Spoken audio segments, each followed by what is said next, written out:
All right, next I'd like to look at what happens if we lift an object against the force of gravity. And so that turns out to be another way in which we can change the energy of a system. And so I want to show that. Now if we were to lift an object against gravity, let's say that we start out at some initial height where we start lifting, and maybe this is the surface of a table and this is the ground or something, and then y final would be the total height from some reference position down here, which we could call y equals 0. Then in order to lift this thing against gravity, I'm going to have to apply a force that's at least as big as the weight force. And let's say that I want to lift it without speeding it up.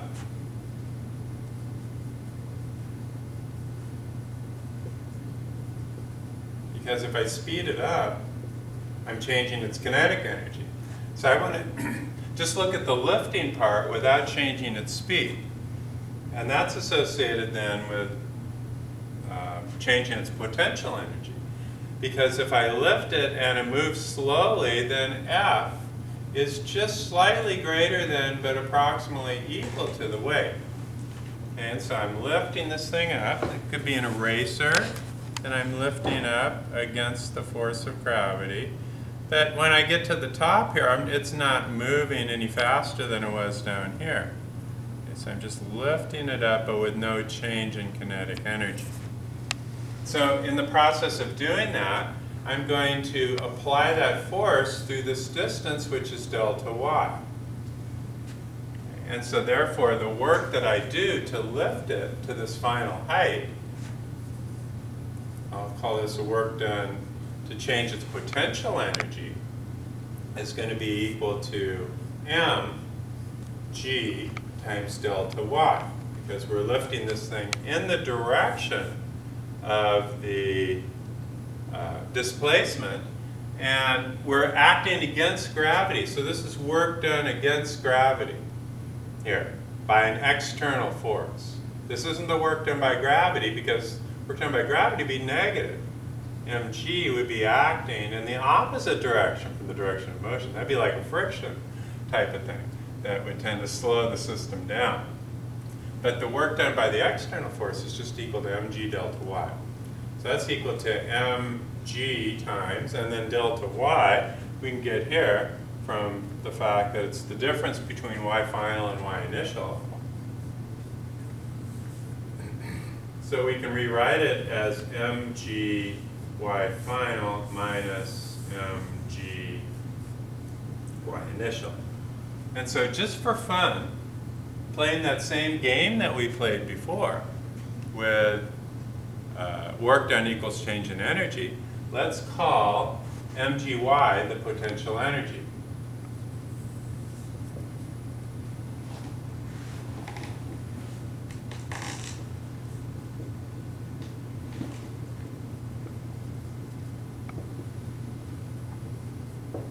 Then this is going to be equal to PE final, that's our final potential energy, minus PE initial, or delta PE. So just by defining the work done to be the change in energy, by defining the energy to be the difference between these two terms, the difference in energy, we now have an expression that works for lifting an object up against the force of gravity. So that, let's say that delta y was equal to 1 meter and the mass was equal to 2 kilograms, then the work that would be done to lift it through that height would be equal to 2 kilograms times 10 meters per second squared times 1 meter, which is the change in y. Okay? And so that would be equal to 20 joules. So we'd be storing 20 joules of energy in this mass that we lifted up to that height. And so where would that energy go? Well, if I release it, then that potential energy can turn into some other form of energy, like kinetic energy. And so if you're up on top of a roof and you jump off the roof, then that potential energy that you got by doing work on your body to lift it up to that new height could be turned back into kinetic energy, and then you hit the ground hard. And all that kinetic energy is turned into broken bones and whatever else. Potential energy then is a valid type of energy, and in some situations we have both happening at the same time. So what if we had, say, a rocket ship that was going up a launch pad like this, and you turn on the ignition, and that generates a force, let's say in this case is equal to 10 to the 5 newtons, and the mass is equal to 10 to the 3 kilograms. So we have 1,000 kilograms in the rocket. It starts out with an initial velocity of 0 at a 30-degree angle going up this launching ramp. Let's say there's no friction on the ramp, and that the ramp is 100 meters long. This is our launching ramp. Let's find the final velocity of the rocket as it's launched off the ramp. So that is our question, is to find V final. This is a 100 meters long. So now we're going to have a change in y. And it doesn't matter that we're going up an incline. This change in the y for our potential energy is just the vertical change in the height.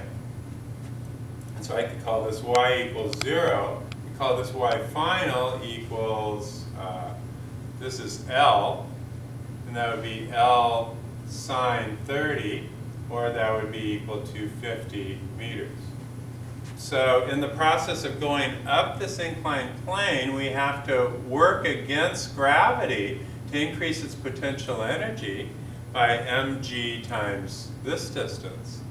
But while we're doing that, the force is going to propel us up the incline, is going to change its kinetic energy.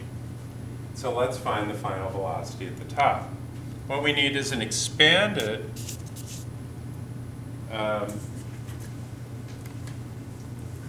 work energy expression. So this looks expanded now, but we'll see later on that this is nowhere near as big as the work energy expression can get. So we have the change in kinetic energy plus the change in potential energy.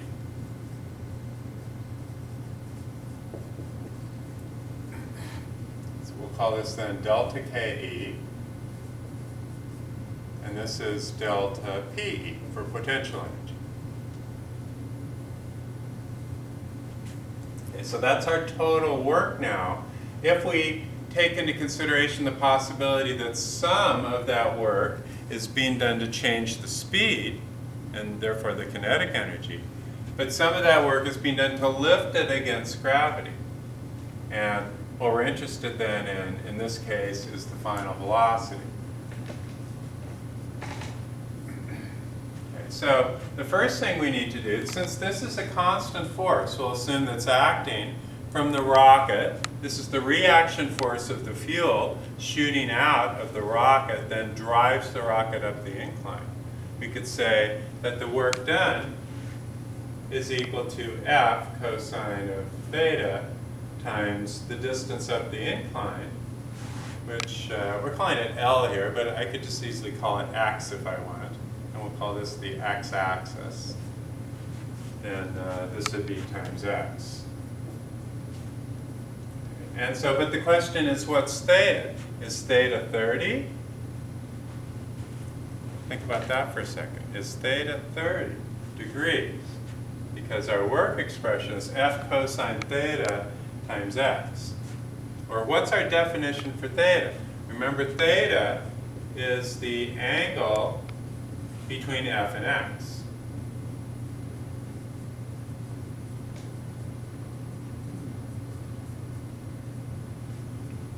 Okay, so even though there is an angle in this problem, we don't want to just become mindless problem solvers and say, well, there's an angle, so that must be the angle that we're using for our work expression. No. We go back to the basic definition, we see that the force and the displacement vector are in the same direction. So even though it's on an inclined plane, that is taken into account by the fact that y final is L times the sine of theta. But the work expression, this is the cosine of 0 degrees, because there's no angle between f and x. Okay? And so that's just equal to f times x. That's just force through a distance. All of the rocket engine's force is through that distance. And so this is the work then done by an external force on the system. Not the work done by gravity.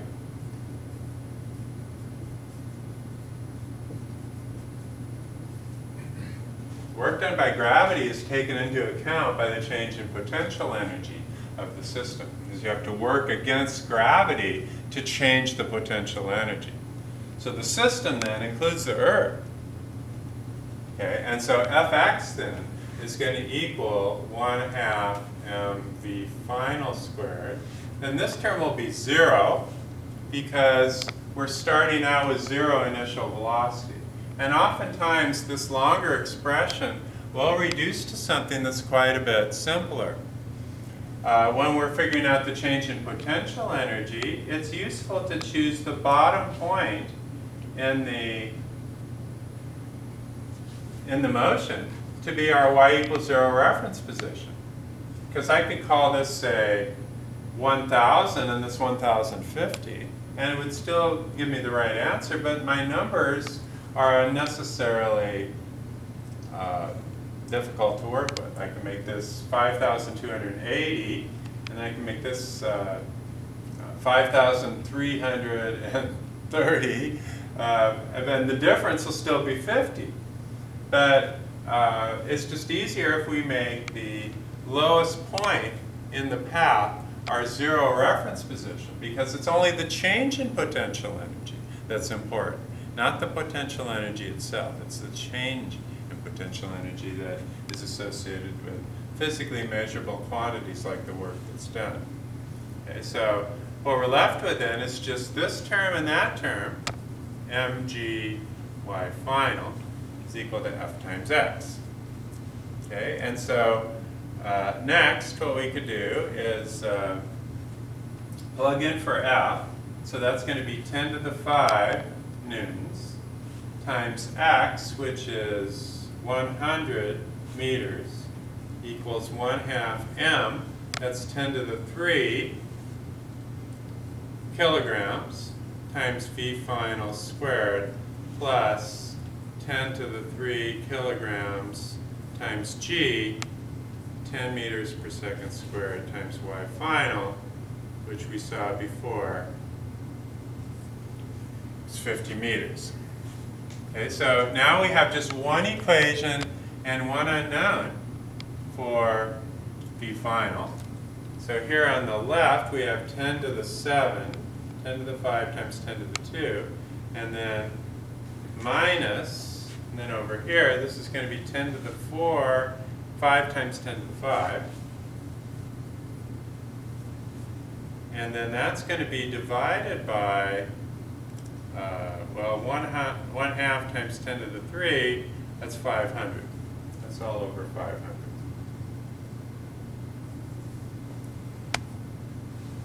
And we take the square root to get v final. Okay, so you can just work this through any way you want from there, but just verify that you're getting the same answer that I am.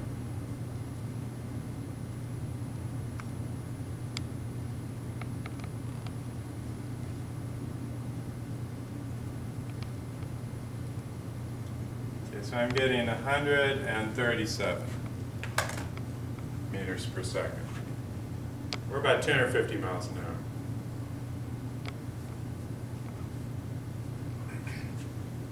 Okay.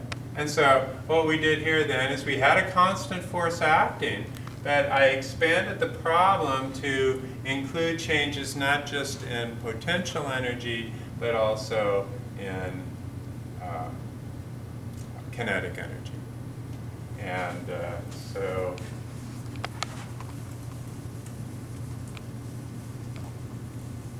that's another variation on this kind of a problem.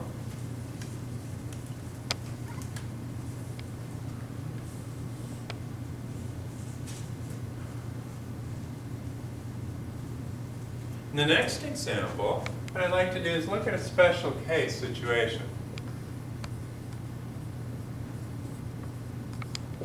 And the special case is that our external force is 0. Okay? And so it turns out that things like this do come in to play a lot of times in many of these problems. So that all of the forces that are acting are internal to the system. So if there's no external forces, it means there's no baseball bat hitting the baseball, there's no rocket engine powering the rocket, so that the system is just kind of left to itself. And so if this is the case, then our work that's done is equal to F external dx, the integral of F external dx, or F dot x in the case of a constant force. If it's 0, then that's still equal to the change in kinetic energy minus the change in potential energy.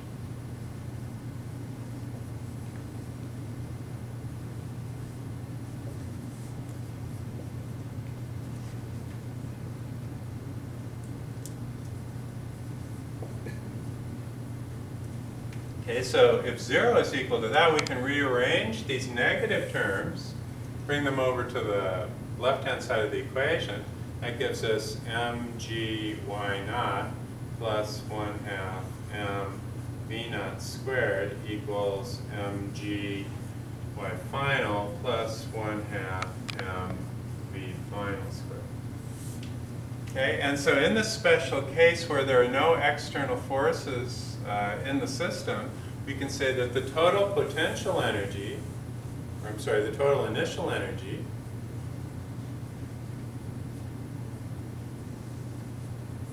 before something happens, this is the initial potential energy and the initial kinetic, has to equal the total final energy.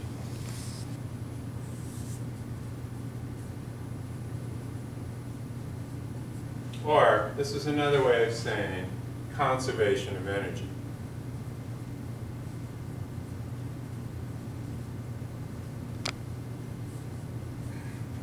Okay, now, what are the units for energy? Well, the units for energy are still joules, because work is equal to the change in energy. So this is a joule, and that's a joule on that side. And so here, mass times g, that's units of Newton times meter. So that is units of joules. Here we have m times v squared, so that's kilogram meter squared per second squared. But that's kilogram meter per second squared times meter.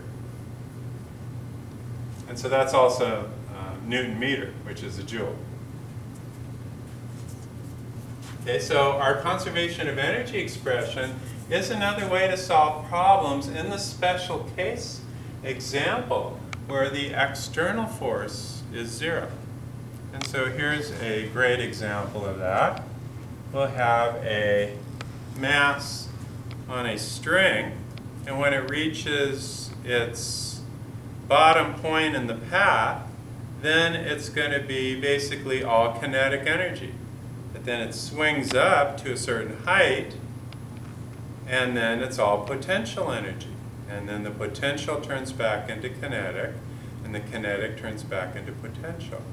And so you can see that just by looking up at the data projector. And so this shows us then that at the top of the swing you only have potential, because at that point the mass stops moving. But it's at its maximum distance away from the center of the Earth. So with a maximum height, that means all that energy has turned into potential energy. But then by the time that it swings down to the bottom point in the path, then that potential energy has been converted into kinetic energy, and then it overshoots, and then at these in-between points, it's got combinations of both kinetic energy and potential energy. And so if we wanted to try to illustrate that, remembering that energy is a scalar quantity, we could do it with water. I always like these water examples. I almost spilled a bunch of energy all over the table. Okay, so water is the volume of water here is a scalar quantity, just like energy is a scalar quantity. And so here's my mass up here. As it swings back and forth, imagine this to be the pendulum swinging. Okay, so it's all potential. But then as it moves down, some of the energy, now all of the energy is in the kinetic energy cup. And then that kinetic energy turns back into potential energy as it goes back up to that maximum height. Okay, so the energy is like the water here, which is conserved unless I spill it all over the table. If you spill it all over the table, then that's like what happens with friction. Then energy is lost. That's where you get your negative work done, is that you're losing energy. But you can see that that quantity of energy is constant, but it's just changing form. So that's what we mean here by conservation of energy. We say that the total energy of this closed system is the same.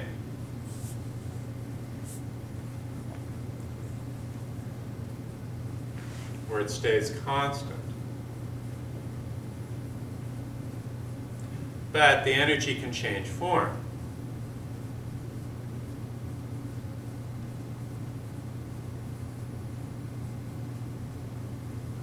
Okay, so let's look at this pendulum problem. Now this pendulum problem is, if we try to use Newton's second law, F equals ma, to solve, this thing swings down and then back up to some height over here. The problem here is that the part of the force that accelerates the mass is going to be, if this is g, then this is theta, and this component of the weight is mg sine theta. But the problem is that theta is constantly changing. So you don't have a constant force acting here. This force varies as a function of position, doesn't it? Because when it's here, it's moving, there's more force here than there is there. By the time that we get to there, there's no force at all, because this is mg times the sine of 0 degrees. Okay? And so trying to solve this using F equals ma requires a little bit of clever thinking. But if you use the energy equation, it's almost effortless. It's just so easy using the energy principle. So let's say that this height that we lift this up to is 1 meter above the bottom point in the swing. And so we could then start at this point and say that it starts from rest. And we might want to find the final velocity here at the bottom.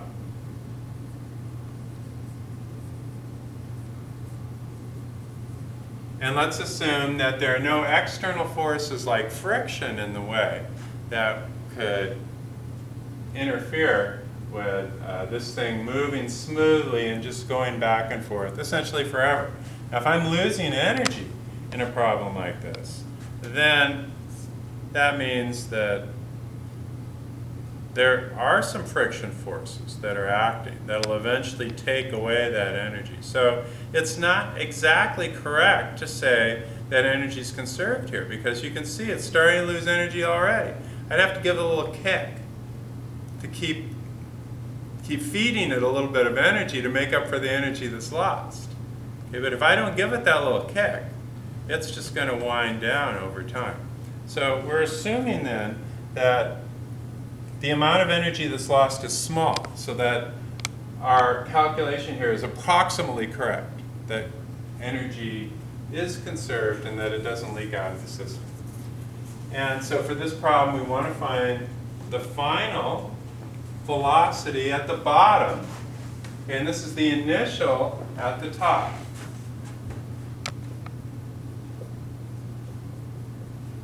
Of the swing. Okay, so that's going to be mg times y initial.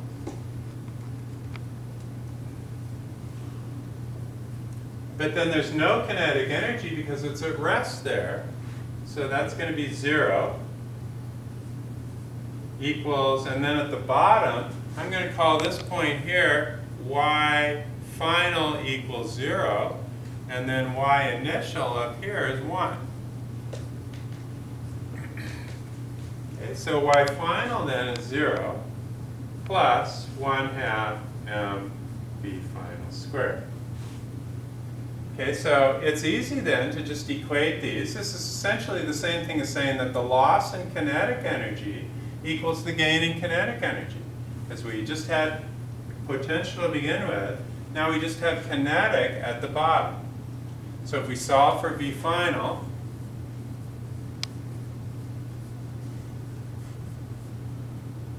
from this equation we get 1/2 mv final squared equals mg y initial, or V final is equal to square root of 2g y naught. So that's going to be the square root of 2 times 10 meters per second squared times 1 meter, or square root of 20. So V final, a little over 4.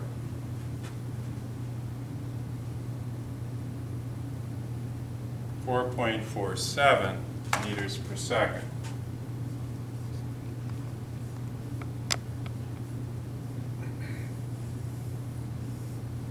Okay, so that is just a one-step problem. Whereas if we tried to figure this out in terms of mg sine theta and then integrate this thing through a range of angles, which corresponds to integrating the force through this arc length displacement, we could still get the same answer, but it would be a much more challenging problem to work through. Now, what happens if we're not just given the y values, but instead we're given the angle? Say, for example, that we're given that this is a 30-degree angle, this length is L for the string. Then how could we repeat this problem if we know that it starts from 30 and swings down to 0? The answer is, well, we know that this total length here is L, and we know that this part of the length is L cosine theta to there. But then this is our delta y, right? That's going to be this distance here. So delta y is going to be L minus L cosine theta, or that'll be L times 1 minus cosine theta. And if this is a 30-degree angle, then delta y would be equal to L times 1 minus 0.866. Let's set L equal to 1. So this would be 1 times 1 minus 0.866. And we would get our delta y for our calculation. That would be what would go in here. That would be your y naught. Your delta y would also be your y naught. And then your y final would be 0. So that would just be equal to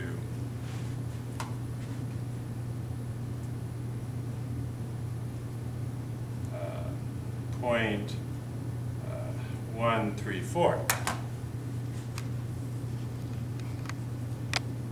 meters. Okay, so if you're not given the value of y, but instead, in a problem like this, you were given an initial angle and you say that it drops down to some final angle, then you can find the delta y just by this expression, L minus L cosine theta.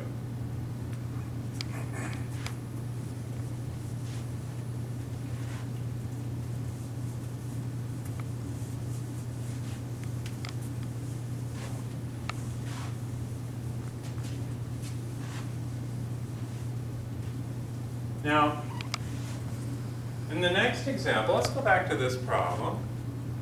We showed here that in this example with y equals 1, that v was equal to square root of 2gy, okay, where this is y naught. And let's compare that to what would happen if we had that mass sliding down an inclined plane, where the angle of inclination here is 30, and this distance is 2 meters down the incline. And we want to know what the final velocity is here. So we'll line this up so that that 2-meter displacement is along the incline. But what does that tell us about the vertical drop? Well, the vertical drop here is going to be 1 meter, because this is going to be 2 meters times the sine of 30 is equal to 1 meter. So actually, this mass is dropping through a vertical distance of 1 meter. Let's say there's no friction. Let's find V final if V initial equals 0. So it's like this problem in that it starts out with an initial velocity of 0, and we want to know the final velocity at the bottom, but here it's moving along an arc-like circular path, whereas here it's moving along an inclined plane path. Well, if you want to solve the energy equation, then the energy equation doesn't know the difference. It's the exact same problem. Because here we have our potential energy, that's going to be mg times y naught, or y naught is 1 meter. And then there's no kinetic energy, V initial is 0. And so in the final situation, we have 1/2 m V final squared. But our y final will be 0 here at the end. Our y initial is 1 at the top. And so V final is the square root of 2g y naught. So it's exactly the same solution, but now the velocity is pointed in a different direction. So here the velocity, although it's the same value for the velocity, is pointed in the horizontal direction. Whereas here, after this problem, the velocity is pointed at this 30-degree angle to the horizontal. And so the reason why you can get the same solution is that it's a scalar quantity. And so what that means is that you have to use your physical intuition to determine what the direction of the velocity vector is. You're not going to get it from the energy equation, because this energy equation, that energy equation are identical.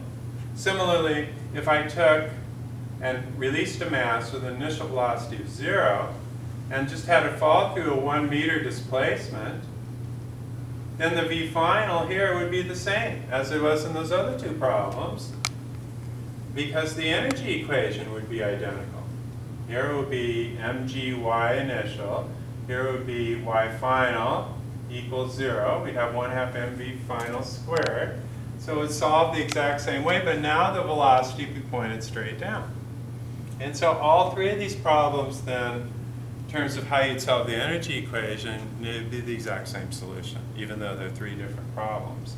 And you would have to, in each of these, use your physical intuition, which isn't too difficult to do. You can tell which direction each one is moving at the end. But that's what you have to do in order to be able to determine the direction of the velocity vector. Okay, next, what I wanted to do is take a look at a problem using energy conservation again. that involves a mass projected at some angle off of a hill. Let's say this angle is 30 degrees. And this is V naught. Then let's say that this Y naught position is 20 meters above the ground. And this mass moves along this parabolic path to a final position here. And at this point, let's find V final just before it hits the ground.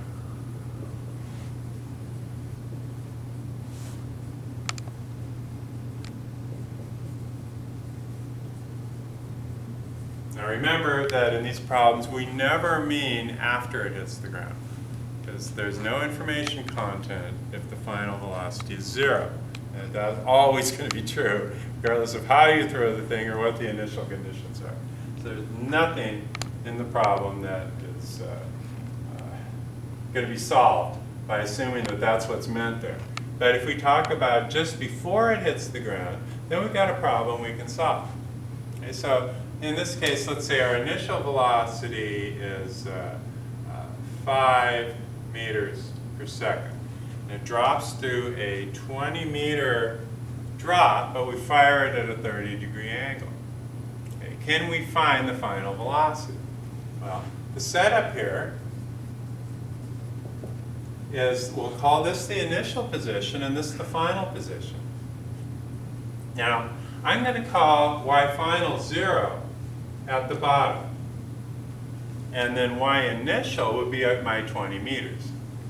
Okay, so here we have mg y naught plus 1/2 mv squared equals mg times y final, which is 0, plus 1/2 mv final squared. Okay, so it's just one equation and one unknown. We don't have to break it up into x and y components and solve the x equation separately from the y equation. We can just equate the energies before and after. That'll give me V final. Unfortunately, that's not going to give me the direction of V final, because as we said before, you don't get any information about that from the problem. But in this case, you have the potential energy, but you also have some kinetic energy to begin with. So you have both. And so here then, the kinetic energy is dropping not to 0 because it's still got some horizontal component of velocity at the top.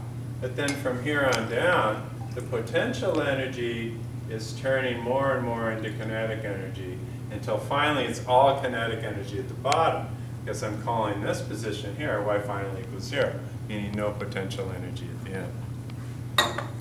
Okay, so this equation then is relatively easy to solve for V final. And here in this problem, I didn't really need to tell you what the masses were because they're common factors all the way through. And so I can cancel them out. And so then we have gy naught, okay, so that's going to be 10 meters per second squared times 20 meters, plus 1/2 times v initial squared, that's 5 meters per second squared, equals 1/2 v final squared. Okay, so that means that this is going to be what, 200 plus 12.5. This is 25 divided by 2. And then if we multiply that by 2, that gives me v final squared. Okay, so v final squared will be 425, because this is 212 times 2. Okay, so 2 times 12.5 is 25, 400. So this is 425 is v final squared. So therefore, v final is the square root of 425. So it goes pretty fast. Much faster than if you had to break this up into x and y components and solve the different parts separately. All right, so that gives me 20.6 meters per second.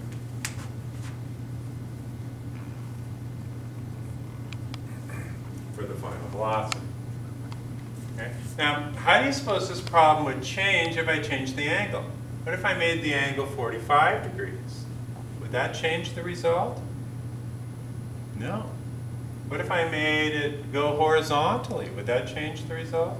No. We still have the same potential energy at the beginning, have the same kinetic energy, assuming it's fired at the same speed, that is independent of the angle. Okay, and so and notice the angle didn't appear in the expression. And so it does affect the direction of the final velocity vector. But remember, we don't get any information about the direction of the velocity vector. That's something that we have to determine. And so how could you get the direction? Well, you'd have to go back and find the x component of velocity. So here, Vx would be equal to 5 times the cosine of 30. And then at the end, you could say that V total, which is V final, is equal to the square root of Vx squared plus Vy final squared. And so once you have that, then you could get Vy final, or if you just needed the angle, you could just say, oh, this is V, and that's Vx. This is V final. Then theta is going to be the inverse cosine of Vx over V final. Because you'd have both the x and the hypotenuse, and so you see cosine theta is Vx over V final, where theta is the inverse cosine of Vx over V final. And then you could get the angle from that. But you wouldn't be getting it from the original energy equation. You would be then breaking the velocity vector up into components and then saying that the resultant velocity is a Pythagorean sum of the x and the y components.